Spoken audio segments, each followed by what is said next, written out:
म त 2012 देखि विदेशबाट फर्केर 2012 देखि केरा खेती अब यहाँ गर्न थाले।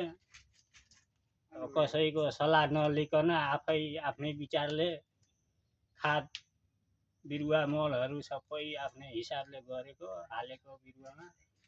तपाईको नाम ठेगाना बताइदिनुस् न। नाम ठेगाना त जगदीश तेली हो। घर चाहिँ नवलपरासी जिल्लामा प्रतापपुर 7।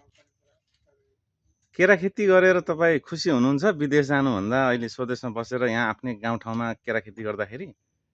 मजाले खुसी छु म त आफै। अब विदेशमा गयो भने अब 4 लाख 5 लाख लाएर त्यही 50-60 हजार कमाउने हो। यहाँ वर्षमा 6 लाख रुपियाँ मजाले केरा खेती गरेर कमाइरहेछु। अब तपाईँलाई अहिले हेर्ने किसानहरूलाई अथवा अरू दाजुभाइ दिदीबहिनीहरूलाई जसले कृषि कर्म गर्नुहुन्छ, केरा खेती गर्न इच्छुक हुनुहुन्छ, उहाँहरूलाई केही भन्न चाहनुहुन्छ?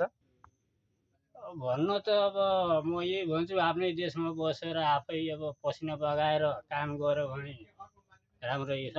बरु अर्काको जागिर गर्नुभन्दा आफ्नै काम गर्यो भने ठिक छ। के भन्न चाहन्छु, म त यही भन्न चाहन्छु, आफ्नै देशमा बसेर खाऊ रमाऊ यही भन्छु।